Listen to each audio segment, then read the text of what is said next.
everyone. Welcome to the Tomodachi Bros podcast, episode 1. Before we get into it, I just had a couple things I would like to outline for our listeners. I just want to go over real quick how we basically arrived at our first series, which is going to be JoJo's season 1, how we selected it, the process that we used, and just the format of the show moving forward. So as Taku mentions in episode 0, the shows are going to be selected at random, but we do have a method to our madness. Essentially, when it comes time to pick a new show, Taku, Snack, and I were each going to put forward a show that we would like to watch.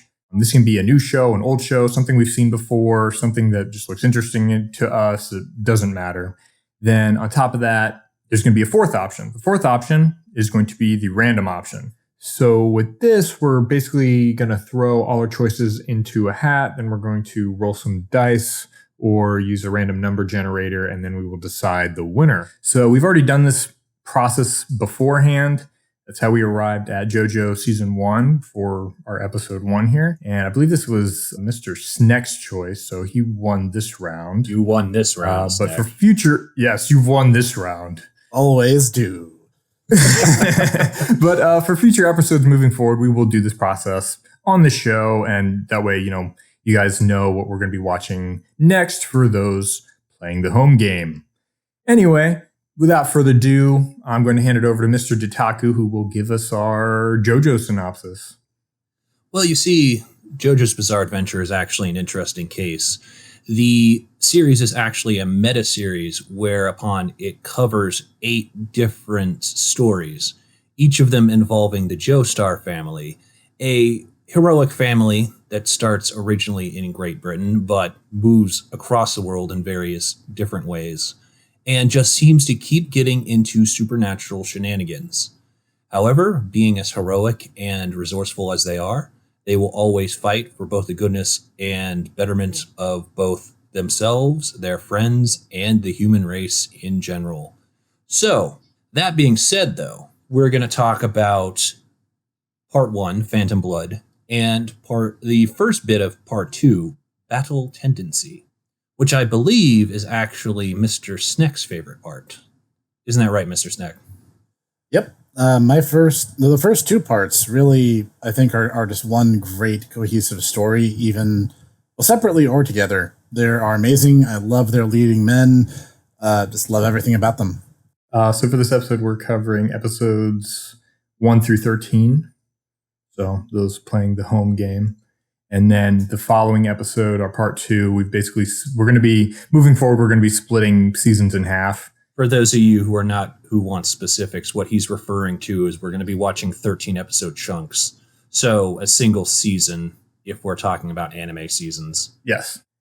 All right. So Phantom Blood, gentlemen. First off, I suppose I need to sorry, not sorry, you guys, because I kind of am the reason why you all are actually familiar with JoJo at all, really. Yes, that's right. So, sorry, not sorry, because basically what happened is back in 2006, I was on this certain website. I believe it's a underwater basket weaving forum called 4chan. Yes. And they started having just out of context bits of the manga show up. And I go, what the heck is this? So I look into it, and I find a text translation of Part 3, Stardust Crusaders. I read it over the course of 36 hours, and I fall in love with it. Then I find Veggie's JoJo Scanlations, which I don't even think exists anymore. And I started watching it, or rather reading it. And, And then I'm at college at that time, and I come home, and I meet these 2 guys, and I go, guys, this is the best thing. And they're a little bit skeptical at first, but, well, being a good friend, I can't not let them, get involved in things I like. So that's where we are now.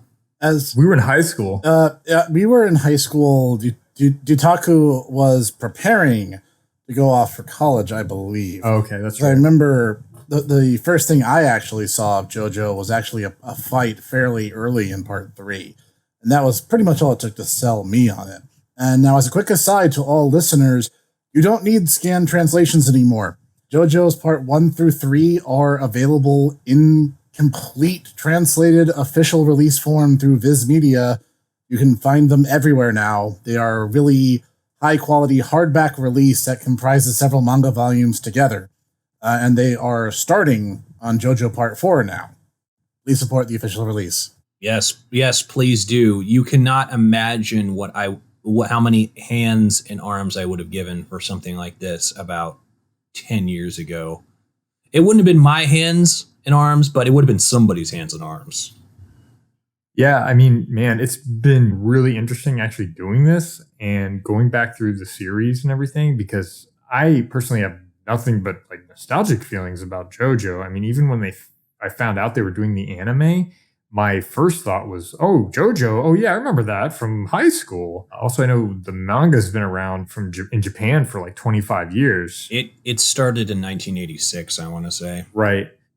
But I mean, it was so weird back then, back in high school, because if I had talked to anyone about anime or JoJo, like outside of the two of you guys at the time, I mean, God forbid I even brought up JoJo, I would just get these sideways looks like, JoJo, what's that? I love Naruto. But yeah, it's been interesting. I think I remember after Dataku introduced it to you, Mr. Snack, you definitely schooled me on it, because I can recall several days where we would sit and go through just chapter after chapter together of the manga scans. And then when we got tired of that, we would like take a break and go binge watch Kamen Rider, because we were getting into our deep dive of Kamen Rider at about the same time. And then when we got tired of that, we would go play.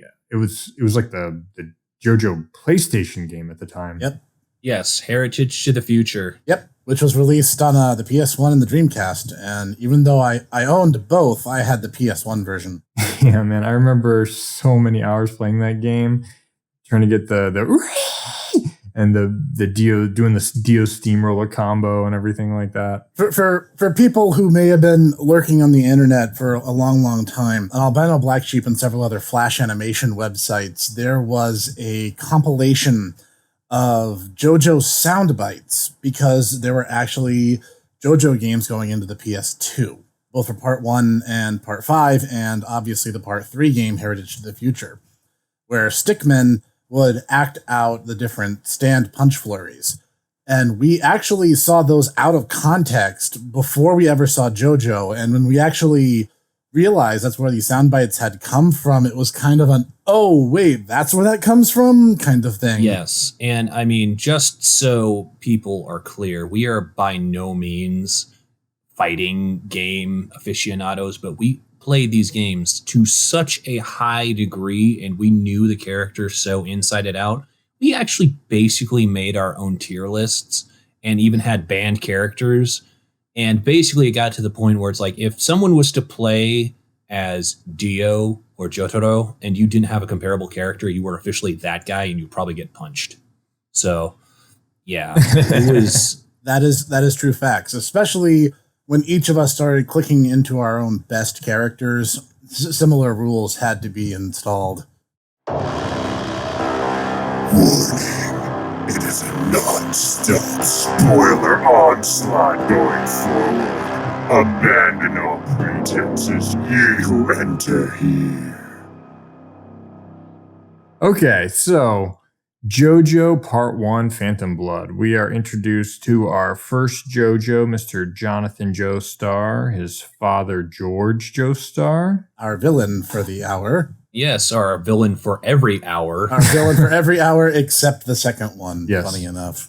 Mr. Dio Brando. No, but it's okay because it acts as a backstory for the entire impetus for him becoming the villain of every other hour.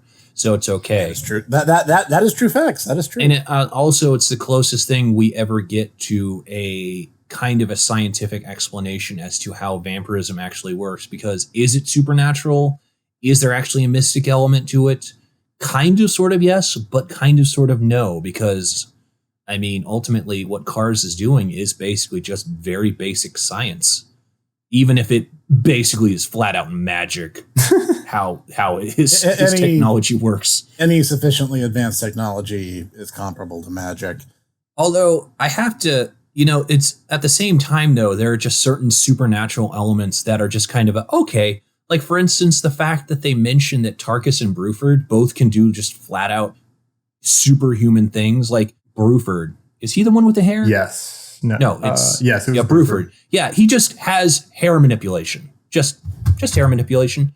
This is later on a person who has a stand has a similar ability, but he just can manipulate his hair, and it's just effectively a third limb that he can just use, and that's just a thing he can do. And everyone's like, "Oh, okay, yeah," and that's about it. That's the most explanation we're given.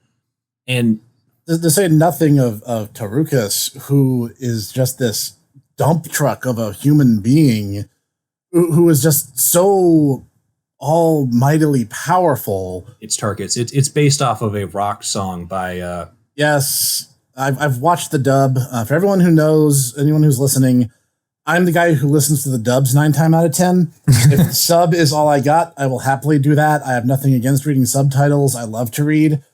But if a dub exists in my language and it's not like, say, 4Kids quality dubbing, then I'm totally down with that. What are you saying there, Rufy? You don't like 4Kids?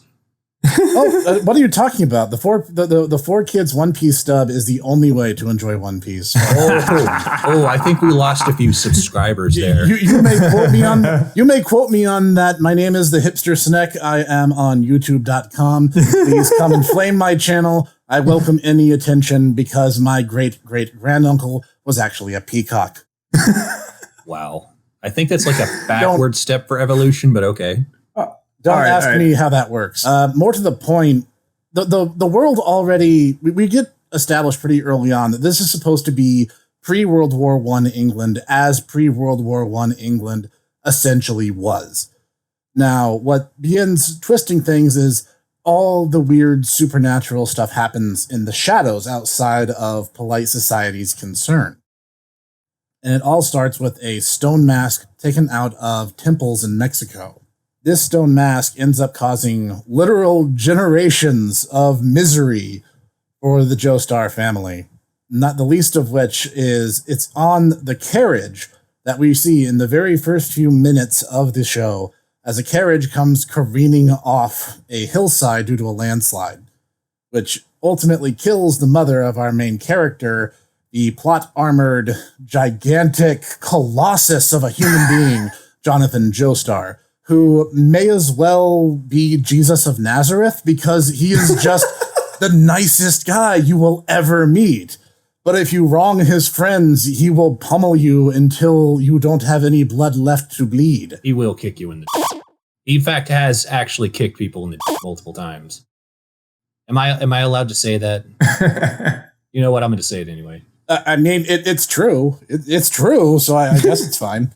Moreover, we're then introduced to the series' recurring nemesis known as Dio Brando. And if those names sound familiar, they should, because JoJo loves it some references, which is actually part of the reason why it's been so hard to get a localized version. This is a reference to, in fact, Ronnie James Dio, a very prolific heavy metal artist, well known for his activity in both Black Sabbath and also his own solo work, I believe. Although he was in Rainbow? Well, I mean, in Dio, I was thinking, but yeah, also Rainbow, I guess. I mean, you would know more than that, his specific stuff. But. Well, Dio shows up on the scene, and while Jonathan is more than happy to kick off a friendship, Dio's not so much. Is that what you call setting fire to someone's dog? I was about to say... If anybody had just come up and just kicked my dog in the face the way that Dio does... You're dead to me already. You're not getting in my house. Like they give Dio so much rope. If you think about it, it's just. Well, I suppose that is kind of the thing with the Joestars is that they ultimately are very kind-hearted people, even people who aren't. You just killed my dog, but you can still stay here. I mean that well, at that point, Dio is legitimately orphaned. His parents had literally just died. So as far as everyone else was concerned, he was kind of a victim of circumstances. So him copping a little bit of a negative attitude, that could almost be forgiven. Though I totally see where Cog's coming from. And I agree, because I'm very protective of my family. But, there's a certain degree to which his actions make sense. And it's also implied that a lot of it's in the shadows where George, Joestar, and the servants aren't looking. Yeah, they do that where it's like he's not really seeing. And just as an aside, because I know this is kind of a meme, Araki doesn't actually hate dogs. In fact, actually, this is, to quote the cool kids, this is the villain literally kicking the puppy. It's a way of proving how utterly evil Dio is. So it's not actually that, and that's the thing. Araki actually has owned several dogs, and that he loves them. But that's the point: is that it's like, ooh, this guy's so evil. See how evil he is. He kicks puppies. Ooh, yeah. Only a monster. Really, I mean, Dio is kind of a romanticized villain, mostly because, let's be honest, he's a good-looking guy and he's swole AF. So I mean, now you see this guy kind of enter the equation. This guy is a monster. He is legitimately horrible. Yeah.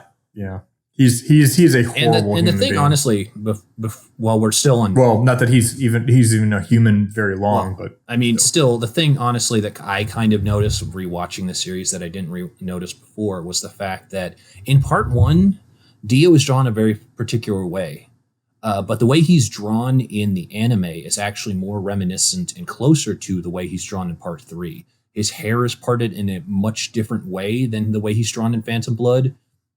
And they don't have his really, really dark eyebrows that he has in part 1.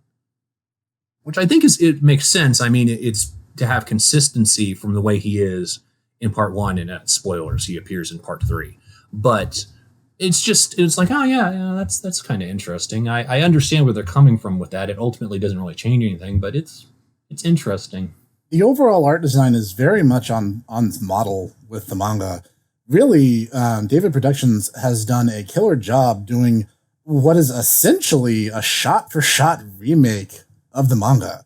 And only a few scenes, only people who have read part 1 as many times as I have will catch the parts that weren't actually included in the anime version.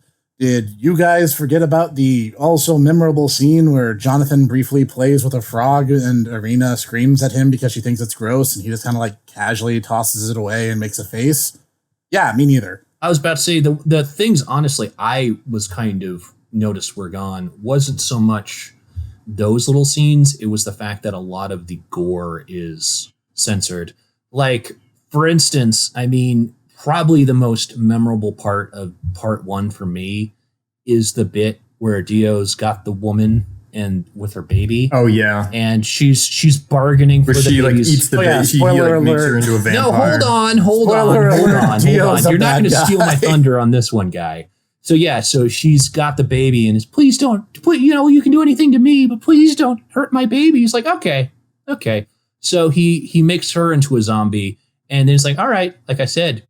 I'm not going to do anything to your baby. And she's like, I'm so hungry. I will eat baby. Nom, nom, nom. And it just literally, they have the woman like eating the head off of her own baby.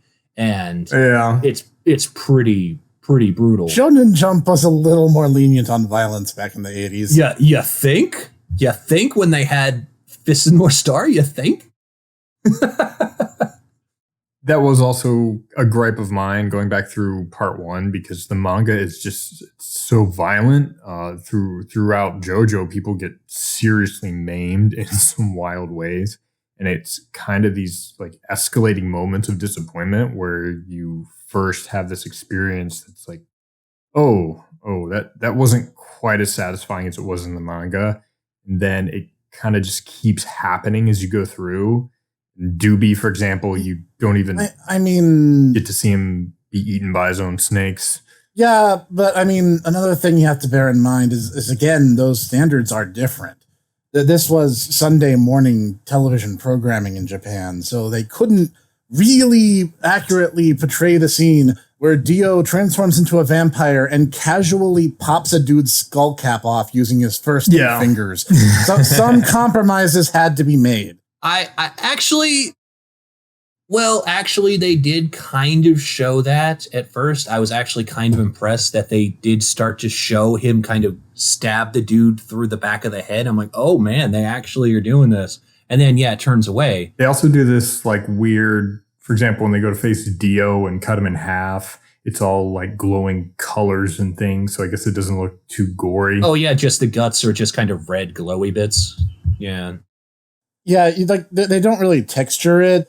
I didn't notice this. I was actually watching it with some friends of mine, and when we got to that scene with the sword, they kind of made a joke. It's like, oh, it looks like a Tom and Jerry skit because like, there's just monochrome colors inside of Dio's body when he like pulls himself literally back together. Yeah. They're like, oh, it's like Tom and Jerry. It's got like cut in half and he's just fine.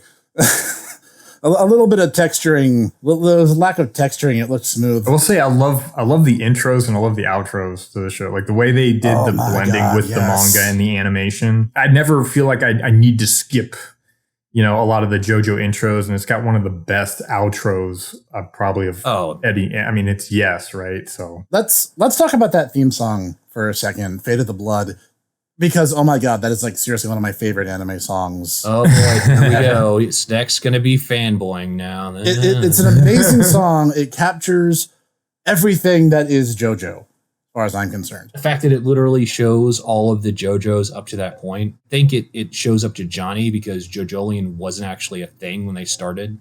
Yeah, pretty much. It's an amazing song. It's all right there in the name. It is the fate of blood, whether it be, familial bonds or literally fighting evil, crazy, blood-sucking vampire demons. Now, I mean, here's the thing that's probably not going to earn me any, fans, but I'm not a huge fan of Bloody Stream. It's a perfectly serviceable song, but after, Sono Chiwo Sadame, where literally the dude is like belting out these crescendos, then we're just gonna have do do do do do, and it's like way more subdued when it's like Battle Tendency actually is like kind of an escalation from Phantom Blood, and it's just like, yeah, we just kind of got some smooth jazz. We're just smooth and we're just very very chill, and it's that is a fair complaint. I think I like the song more than you do, but the one thing the one thing I will give, particularly to, this is actually true of the JoJo anime as a whole, the fight themes in this series are just incredible. Oh, yes. And I'll talk about those more in depth next time, because some of my favorites, 3 in particular, show up primarily in Battle Tendency. Are you talking about Elephant Talk and Awaken? I was talking about Overdrive, I'm in Control, and Joseph's theme. Oh, well. But let's shift gears a little bit and talk about the ending theme. Oh, yes. And the meme that it continues to be to this day, despite the fact that it's been how many years now? 7. Oh, wait, no, 8. It was 2011. Yeah, so it's been 8 years. And it's still a meme. It's actually one of those memes that I think is still pretty funny most of the time. I'm very critical of shit like that. I very much like hearing Roundabout at the end of this. I'm totally for more prog rock and anime in general. I think what I need is for someone to make an anime that starts with like Panic Attack by Dream Theater. I'm so sorry, but here's some Savage Garden. How about that? Or even better, here we're gonna have some pop, some late 80s pop too. Well, here's the thing. This has been the one of the things I thought was really cool, and I thought it was a bit of a disservice when Part 3 discontinued it. But not only did they use the same song for the ending sequences for Part 1 and Part 2, but the actual animation picks up where Part 1 left off when it transitions into Part 2. Because you see the flow of the blood on these ancient ruins culminating in the stone mask. Then you see the stone mask breaking, which signifies the ending of Part 1. And then it starts moving into the sculptures that we see in Part 2. And honestly, what I was really hoping to do, even if they didn't use the same song, I really hoped they'd continue using that kind of animatic to show that same thematic transition into Part 3. But that's not going to happen because, see, here's the thing. Part 3 is so iconic and is only tangentially related to the other parts that, I mean, it ultimately, I think, is to its credit because, I mean, and honestly, this is kind of a thing when someone asks me, it's like, dude, why is JoJo so good? I'm like, because it's basically X-Men, but not poop. And he goes, well, why is that? I'm like, because The problem with the X-Men is, well, first off, they have really cool powers and they never really use them in interesting ways. Like, for instance, if you can shoot microwave heat beams out of your eyes, well, think of all the cool different things you could do with that. But what does the guy do? Oh, well, I'm just going to shoot a beam at the bad guy. Anything else? No. Secondly, they actually have the decency of like having characters leave the spotlight rather than, oh man, it's here's the legendary final battle you're not going to want to skip. And also Wolverine's here because he has to be in every single X-Men thing because he's popular. Oh yeah. And it's like, I mean, I know that I basically just described Western comics in general, but that's basically my thing. Yeah. To play devil's advocate, and I'm sorry I keep losing us subscribers, even though we literally just started this podcast. You also kind of described Jotaro there. Yes, but see, here's the beautiful thing about it. Jotaro is barely in part 4. Most of the series, he only shows up in a few battles. The vast majority of the actual mainstays are brand new guys. Part 5, he barely shows up at all. Fair cop. Part 6, once again, he's barely there at all. And, well, I'm not even going to get into what happens between part 6 and 7, but... Okay. No, I mean, that's a fair cop. I mean, you should know better than I would about part 4. You were watching it. You were watching it more than I would. I mean... I love part 4 so much, and the fact that it has an anime adaptation and a full dub... I love part 4 so much, and I can't wait to cover that in a future podcast. Yes, it'll just be him fanboy squealing the entire time. It's like, yes, and thank you, Snack. That is a very helpful contribution. All right, let's see. Where were we? Well, we covered animation and music. I think now let's dig a little bit deeper into that juicy, very messy plot. Yes, the plot. We started with Dio showing up at the mansion, and suddenly he's a vampire, and I think we missed some intermediary steps there. Let me give you the too long did not read version. Yes, let's. Stone Mask. Stone Mask is bad. Stone Mask makes vampires. Jonathan and Dio grow up together, and Dio kicks the crap out of JoJo. JoJo writes several books that are later attributed to Oscar Wilde. Anyways, that's a smart joke, everybody. I'm sorry, but Jonathan is not nearly that gay, but okay, please continue. Dio becomes a vampire. Jonathan is literally willing to set the entire Joestar estate aflame in one of the coolest battles in part 1, I would argue, as a mere flesh and blood man is fighting this crazy, ranting, almost preacher-like Dio as he goes on and on about how he has evolved beyond humanity the way humanity has evolved beyond the apes. Well, see, the thing is that at this point, Dio doesn't even know really what he is. His only experience is he killed an old man entirely by accident by making him into a vampire, went, oh, that's what this does. Then goes, yeah, okay, I want a piece of that. And he's figuring out, it's like, okay, does fire hurt me? Jonathan sets him on fire. No, fire does not really hurt me. Can I proceed to climb up this wall just by slamming my feet into the wall? Yes, I can do that. Can I just punch my way through people? Yes, I can do that too. So he's kind of figuring things out as Jonathan's figuring things out, kind of in the opposite way of, all right, what actually is going to hurt Dio? And as Sneck so helpfully described, basically it requires throwing him into a burning building and then the building collapses on him. And they go, yeah, okay.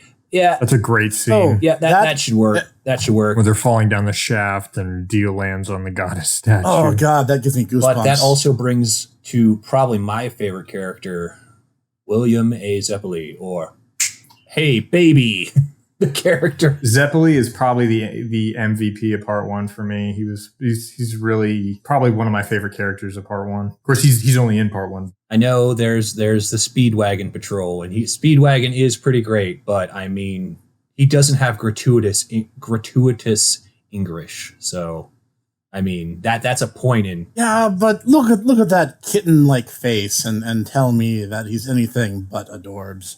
Wait, are you talking about Zeppeli, or are you talking? Even Speedwagon is afraid. Even Speedwagon is a cat. Tell me, boy, what's a donut? It's like unicorn dreams, Mr. Zeppeli. That's a JoJo abridged reference, everyone. Antfish, please continue that. I know you haven't in like 6 years, but please continue it. It's amazing We will definitely watch it. I still quote it to this day.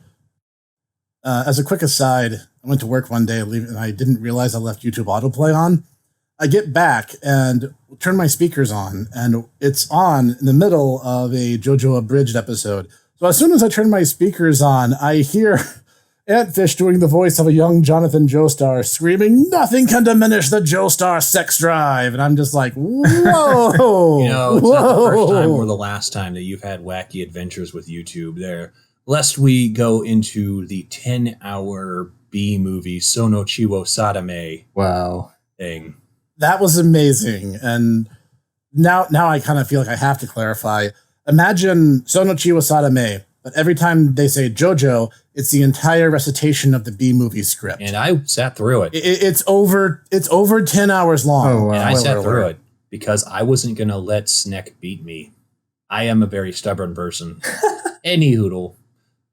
So Dio actually survives this encounter. And then he recruits Jack the Ripper to his party. Not just Jack the Ripper, but a bunch of crazies who all are actually superpowered freaks. And yeah, it basically becomes Kung Fu Sun Warriors versus a bunch of superpowered zombie freaks. I have to say, that was another fight I really enjoyed. I think that was like episode 4. Like Zeppeli gets a lot of really great speeches in that one where he's cheering on Jonathan. And what makes the North Wind made the Vikings. Yes. Exactly. When a flea attacks a creature larger than itself, this is not courage. This is a parasite acting out of instinct. That speech gives me chills. Yes. All right, moving right along. Ultimately, this results in a dramatic confrontation between brothers as Jonathan wields the sword Luck and Pluck against Dio and all his crazy vampire powers that he seems able to just pull out of thin air on command. Because this is anime, anything goes. It escalates really quickly. The fights are incredible. And the introduction of one master Tom Petty and his 2 students Dyer and Straits. Our Lord and Savior Dyer and his unstoppable attack, the Thundercross split attack. The I'm going to leap at you very, very slowly and kick you attack. Yes. Here's another thing. I honestly feel like that was kind of another thing where Araki's like, we can't just have Dio just not have a defense against the Ripple. So he's like, oh yeah, maybe he can just like seal all the heat in the guy's body. And that's, I mean, admittedly, that is kind of a thing he does in the other parts as well, is that he'll kind of set a plan. The heroes have a plan now. They have a way of taking care of this enemy. And then the enemy just goes, haha, it's funny that you have a plan because I have a plan against your plan. Particularly against part 7, Funny Valentine's, probably the most egregious part of that, of course. Funny Valentine's just pretty egregious in general. That is true facts. So, and thus the series, at least rather the first part of the series, comes to a literally explosive conclusion aboard a cruise ship, bringing the life of hero and villain alike to the bottom of the sea. okay, so I'm going to be that guy now. So if he was in the coffin at the beginning of part 3, what was the coffin that Arena got away in? Well, you see, Dio got into the bottom compartment, and she was on the top compartment. You see, it was a bunk bed coffin. Bam, inconsistency gone. Meanwhile, Jonathan held him in the 100-year-long noogie, and thus Dio was unable to escape. Bam, done. Inconsistency gone. Nice. Wow. Something that I have to say that I really appreciate about Araki and his writing, if you're going to do a really long-running narrative, move it forward. I mean, I really appreciate how he has had the guts to change things up with each part of JoJo, where we're like moving down the line, we're changing out the cast, we're moving through the, time is passing and we're moving through the Joestar lineage, versus another show we've already kind of ragged on, which just goes on for over 1,000 episodes. Yeah, I'm not really big on The Simpsons either. Yeah, right. But I also I really respect the guts he has had to be like, I'm going to do something different this time. We're going to move forward, change the tone of the story with each part. Part 1 is this vampire story. Part 2 is this Indiana Jones adventure. Part 3 is this globe-trotting quest to save the world. Part 4 is like a murder mystery versus, it's been 1,000 episodes and we still don't know what the One Piece is, dude. I think that's kind of why he moved away from the Haman and vampires, honestly, because he more or less had done everything that he could with Haman and the vampires, and why he shifted almost entirely over to stands, because stands don't require you to do a particular type of story. The stand can basically be anything. And not to mention, it gives the reader stopping points, because part 1 in its original softback, paperback manga form only ran 4.5 volumes. Part 2 picked up immediately in the second half of the 5th book.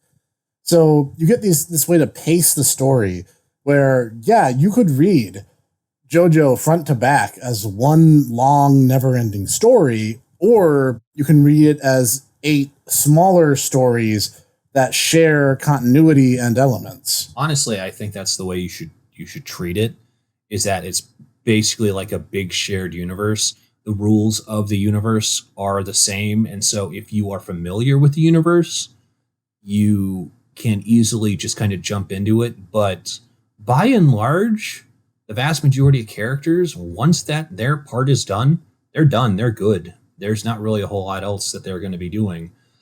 Excusing, of course, stuff like George Joestar over Heaven and other shenanigans, and I don't even want to get into that. That's a different kettle of fish entirely. Yes.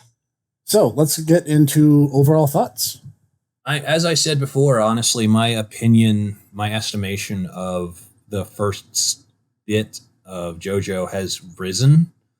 I was not super enthused, super enthralled when I originally read these parts way back when. I think it might have been my bias too, because, this doesn't have stands. What's going on? That was, it is, they are definitely lacking the part 1 and 2 definitely lack the unique element that, eventually becomes JoJo. I had kind of the opposite experience. I actually read part 3 front to end first, and then I went back and actually read parts 1 and 2. But I actually liked parts 1 and 2 better. First of all, because I think the 2 leading men are much more entertaining than part 3's, and that's a conversation for a later date. I don't know. I'm all about Jotaro. I mean, I love the Clint Eastwood style, and he's easily my favorite designed JoJo. Visually, he's really interesting. I don't begrudge him. I think Jotaro's fine. It's the fact is I am okay. This is a bit telling. I am the guy who plays Paladin in D&D unironically and enjoys it. I play tank roles in Overwatch. I think Jonathan is just an awesome character, and anyone who calls him boring, step outside so we can fight. Yeah, but here's the thing, though. He has such a lackluster supporting cast. And that's the thing with part 3, I think, is that Stardust Crusader, you can go, yeah, okay, Jotaro is just a stone cold guy who really doesn't have a personality apart from quippy one-liners and beatdowns. But can you really say the same thing about Polnareff, Iggy, Joseph? Yeah, and which is all fair. Can you say that about them? No. And I mean, hell, there's also Whole Horse. I mean, I consider Whole Horse to be one of the main characters. He's basically with them till the end. So, I mean. Yeah, basically, pretty much as soon as he shows up. So, yeah, I think it's the supporting cast that really makes it. I kind of agree with Snack on this one about Jotaro. But then again, I am that one weirdo that actually likes part 6. So, I mean. True. Yeah, but we can cover that. We can cover that more in depth later. The thing about part 1 and 2, thematically, not only are they very consistent across one another, I think it's also really cool to see that steady escalation of threat. You go from Dio, who's a childhood bully, to Dio, who's a grown man and incredibly cunning and underhanded, to Dio, the flat-out monster, which forces Jonathan to continue to grow as the hero of the tale.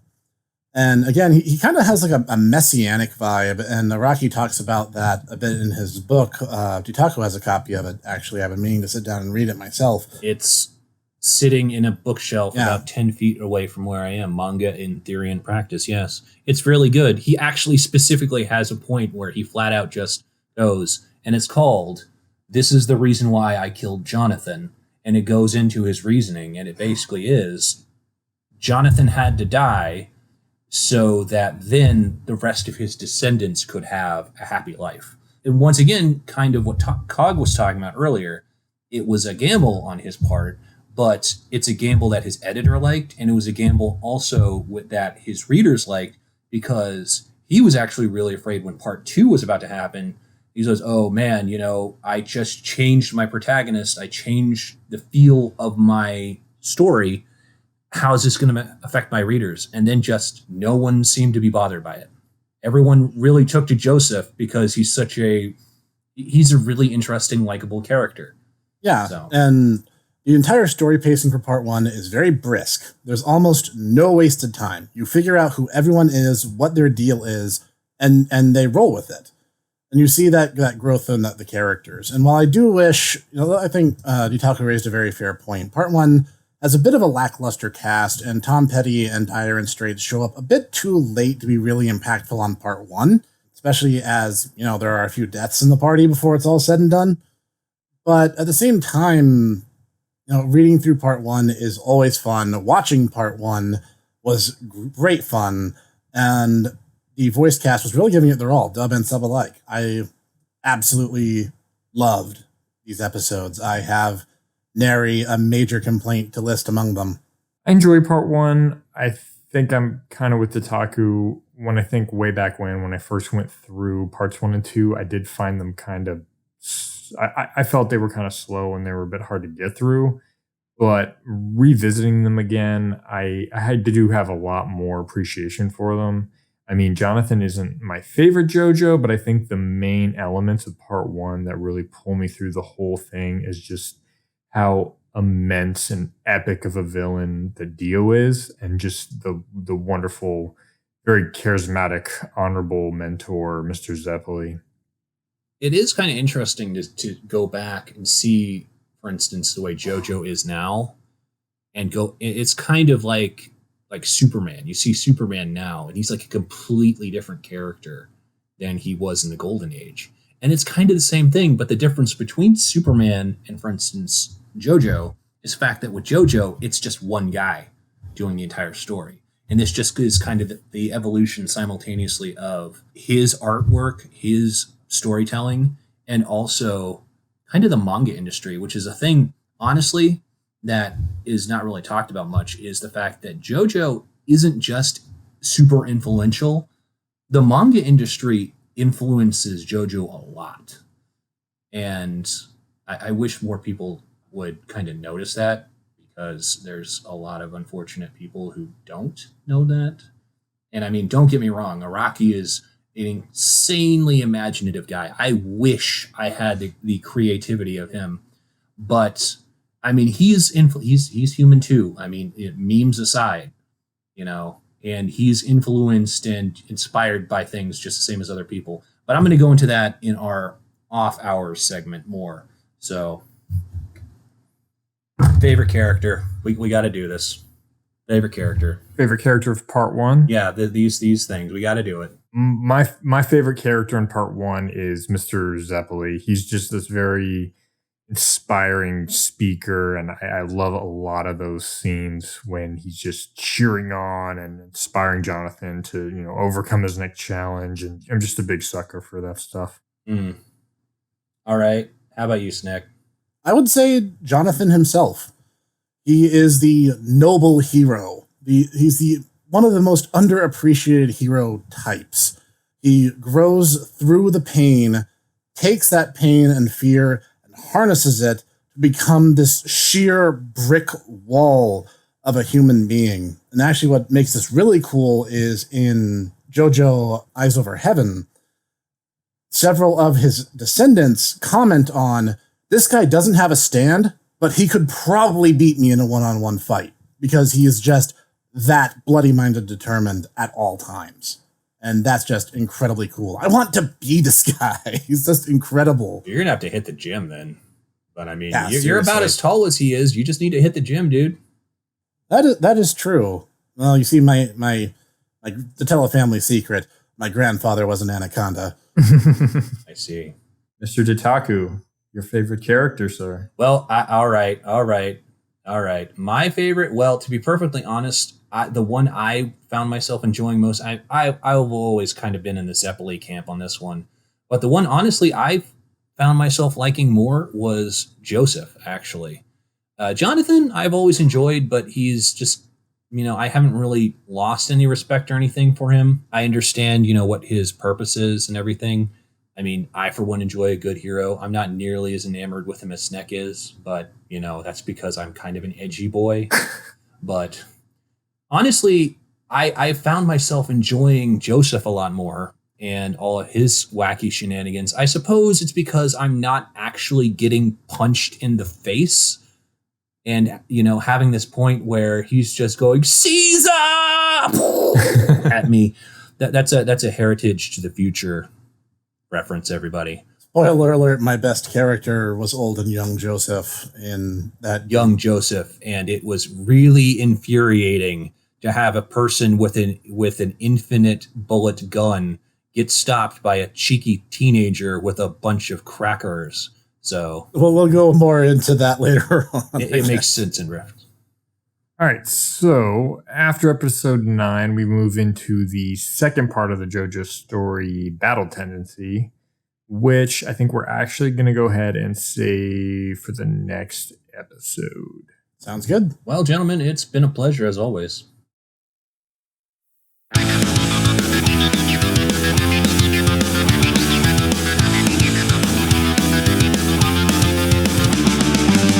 Thank you for listening to the Tomodachi Brothers Review Podcast, produced and recorded by the Hipster Sneck, Ditaku, and Cog.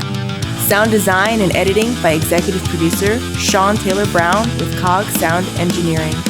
Music written and performed by Sean Taylor Brown with Costas Vaz of Core Insight Studio on the drums. We hope you enjoyed this episode. See you next time.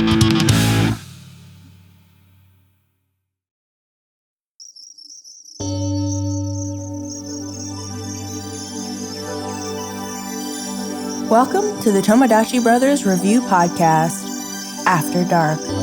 Warning, the following conversation may cause the following uncommon side effects: insomnia, hallucinations, bruising, alphabetical belching, headache, nausea, indigestion, mental anguish, virginity, pregnancy, loss of vision, irritable bowels, overinflated confidence, sense of irrational exuberance, supersonic flatulence, spontaneous combustion, uncontrollable posing, stand powers, spontaneous dance choreography, exposure to opinions that may be contrary to your own, and extreme awesomeness.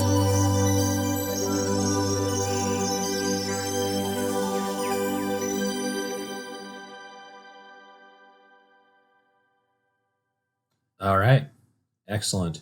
So can I start? Because I have something on my chest that I really just want to get off. Fire away. Okay, so guys, girls, attack helicopters. I just have to say this. Not everything is a JoJo reference. Okay? When Kenshiro is doing the 100 crack fist, it's not a JoJo reference. When Shaman King has ghosts show up and they're standing right beside someone, it's not a JoJo reference. Okay? When every single flurry punch attack is the Gum Gum rifle a JoJo reference? No, Gum Gum Gatling. Is that a JoJo reference? No. Even though it's a flurry punch, not everything is a JoJo reference. Don't get me wrong. I adore JoJo. I got these two guys into JoJo. I understand where you're coming from too. I mean, if you talk to these two guys when I was in high school, I was a gigantic, annoying nerd about Yu Yu Hakusho. I loved everything about it. I can't really even look back at it now because it's just, I go, oh man, I was a cringy nerd about that back then. I mean, I'm still a cringy nerd, but it's all about matters of degrees.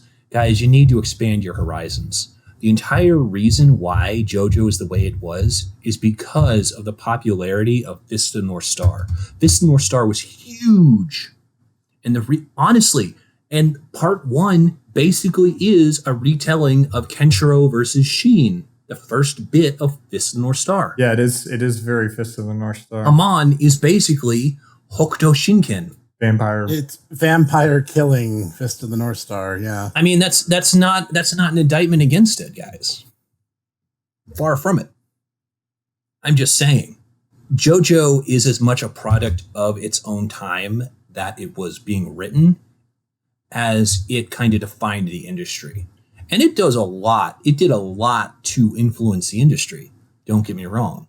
But not everything is a JoJo reference. And you're just proving to other people that you really have a very limited reference field when you ask such things. And you go, oh, well, that's a JoJo reference. And you just constantly are making JoJo references.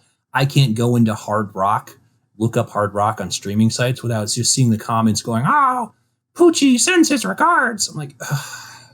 I'm just listening to this because I want to listen to Hard Rock from the 70s, okay? And so, I mean, here, this is Ditaku's official. If you like JoJo, you might also like these shows because these shows either influenced JoJo or they were influenced by JoJo. So, here it is. Number 1, Fist of the North Star. It basically set the aesthetic that part 1 and 2 had. Kinnikuman, number 2. Once again, huge influence on just shonen battle in general. The entire thing of friendship being a power-up and just the general anything can be a villain or hero attitude that you see in a lot of shonen battle comes from Kinnikuman. Plus the fact that basically Kinnikuman is the template that we see other shows like Bobobo, which is another show I want to do, by the way. I'm gonna really push for that one, but we'll see. And the next one, Terraformars, not nearly in the same vein, but the fact that they actually will go into the science of the way that their animals will work and the ingenuity that they use their animal powers is very reminiscent of JoJo. Plus, it is a really, really gory show. Really great. I really like it. Last one, Medaka Box. The author flat out says very early on that he is a huge fan of JoJo. The characters reference JoJo's Bizarre Adventure even in their own battle powers. And the overarching villain compares the main character to Jotaro Kujo on multiple occasions for just her sheer unflappable power. So if you like JoJo, awesome. Here are other shows. I'm not saying this, back in my day. I'm just saying because, guys, look, I've been there. I know that. I'm thinking that if this is a thing you like, here are other things that you'll like, and you'll be able to expand your world. And when you have an expanded world, you'll be able to enjoy things more. That's true, though. Seriously. The more you know. Yeah, I know. I basically just, let me sit back in my rocking chair. I'll be back in my day, little kids. All right, I'm good. That's out of my system now. I will leave the floor to you. Maybe not so much after hours as Ditaku ran. Old Otaku yells at Cloud. Old Taku. Old Taku, yes. Old Taku. Okay, Cog, if Ditaku's got that out of his system, why don't we open the floor to you next? Me? Yeah, come on, man. You gotta be like, man, all this gore that wasn't in the show, this is really killing my buzz. Oh, yes. So that is one of my biggest gripes about, like, when we're talking about JoJo, it's like we were so steeped in the manga for so long. When I sit down and watch the anime, there were some times that I did feel like it did sort of feel like the 4Kids version, just because there's pretty startling violence at parts. And when it's like this constant, it's just this slow kind of thing where it's just like, oh, well, that wasn't quite as, great as I remember it. And that it's not all at once, like it happens. And then it's like, oh, okay, well, that wasn't quite as awesome as it was in the manga, but then it happens again. It's like, oh, okay, that was okay. And then it happens again. And then you just kind of keep rolling with it. And I'd say that was probably one of my biggest gripes of just the anime versus the manga. But that's just also because we've been steeped in. It's been what, like 13 years since you introduced us to it. Pretty much, yeah. So that, and just again with this whole concept of how it was like when I was in high school, and if I had mentioned JoJo to anybody, they looked at me sideways like I was a friggin' alien. And they're like, "Oh, but I'm an anime fan too." And really, you two were the only ones I could even have a conversation with about this. Like, there was no one. But now that the anime is out, to talk to about now that it. the anime And now is that out, the anime's out, it's like, oh, we love JoJo. It's amazing. It's the oh my god. yeah, and that's kind of It's like, feeding well, into it only my took point. you what? It's been huge in Japan for since the jump. Yeah, But some of these people just are like, oh, maybe you should read more. Maybe you should read more. I don't know. yeah, because it's not readily accessible. That's true. It was we did just have a bunch of scans Because stuff it's not like that, readily but- accessible, Cog. I mean, that's the thing. Like, I'm so old that physically we had to download these like in a giant list, and we had to like have all of the zip files, and all of them had to be physically unpacked for each chapter because, well, first off, the internet wasn't that good back then that we could seriously torrent them all. And secondly, that's just the way things were. You had to get them that way because no one wanted to touch JoJo because Oh yeah, all the classic rock references and everything. Yeah, that was one of the big things. yeah, kind of a thing that we glossed over Yeah, was the fact that basically every single character is a reference either to a real life person or a rock band. yeah. So nobody wanted to touch it because like the licensing issues and that. Ugh.